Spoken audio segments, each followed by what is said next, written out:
इस समय पहले की वैकेंसी चल रही है, तो नई वैकेंसीज कब आएगी, कैसे आएगी, ये बातें सब बाद की है, क्योंकि चूंकि भर्ती छोटी है तो एक भर्ती बड़ी इनको करनी पड़ेगी।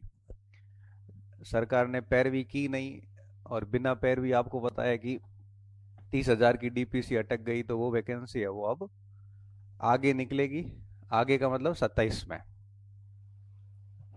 रीट होगी, उससे पहले उसके बाद में मुख्य परीक्षा होगी, तो 6 महीने वहां और मिल जाते हैं। तो आप मान के चलिए कि आपके पास में ठीक ठीक 1.5 2 साल आपके पास में, बढ़िया 1.5 साल है आपके पास में, 12 से 18 महीने का टाइम है आपके पास में। अपनी प्रिपरेशन उसी टारगेट को रखते हुए की जाएगी। देखो 28 मेन चुनाव रहेंगे गवर्नमेंट के, तो निश्चित तौर पे बड़ी भर्ती सरकार करेगी, क्योंकि ये भर्ती बहुत छोटी कर दी, घास काट दी इस भर्ती में। और जो कुछ सीट थी वो भी एक्स सर्विसमैन को दे दी गई, तो इस बार सीट आई ही नहीं। आप यूं मानो L1 में तो कुछ था ही नहीं, 4500 सीट है, उसमें से भी 2275 सीट तो थी आपके एक्स सर्विसमैन की। तो सीटें तो सारी भरनी शेष पड़ी है। ये तो बैकलॉग था जो पिछले 3 साल का रहा हुआ था। नई भर्ती तो है ही नहीं, मतलब नई भर्ती तो मात्र से 1400 1500 पोस्ट की है। अब अगर सीटें बढ़ाती भी हैं तो 1400 1500 से 3000 होगी, इससे ज्यादा बढ़ा नहीं सकते ये। तो 30 35 हजार की वैकेंसी इलेक्शन ईयर में एक्सपेक्टेड है।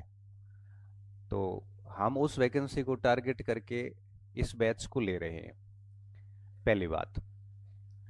दूसरी बात कि अगर ये बैच 14 15 महीने, पुराने अनुभव ये कहते हैं कि चलता है, तो 14 15 महीने बैच चलेगा तो आपको उसके बाद में भी 4 5 महीने आराम से बढ़िया तैयारी का टाइम मिल जाएगा। मैं आपको इतना कह सकता हूँ एक्सपीरियंस के साथ में कि एक शून्य से शुरुआत करके भी एक स्टूडेंट इतनी अवधि में आराम से अपना चयन सुनिश्चित कर सकता है, इस अवधि में कर सकता है। देखो हाथों हाथ कुछ होता नहीं है। आज अगर आप कहोगे कि सर मुझे 4 महीने में करना है तैयारी वैयारी, तो 4 महीने में बेटा आजकल कुछ नहीं हो पाता। प्रिपरेशन के लिए 4 महीने में आजकल अच्छे से रिवीजन भी नहीं हो पाता है। हमें प्रिपरेशन के लिए ठीक ठीक 1.5 से 2 साल का समय अच्छे से चाहिए होता है।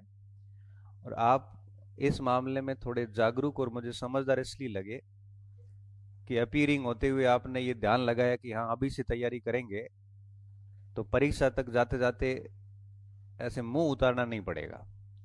मुंह उतारना किसको पड़ता है आपको अच्छे से पता है, जब परीक्षा नजदीक आती है तो मुंह किसके उतरते हैं, जिनकी या तो तैयारी होती नहीं है या आधी अधूरी तैयारी होती है।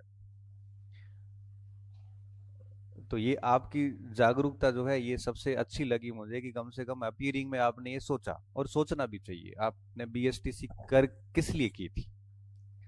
हमारा टारगेट सिर्फ यही था 12वीं के बाद बीएसटीसी करने का, कि फटाफट है वो कहीं न कहीं जॉब लग जाए, क्योंकि हालात हमारे ऐसे होते हैं घरों के कि बहुत अधिक हमारे पास में अवसर रहते नहीं है। सीधा सीधा पॉइंट है।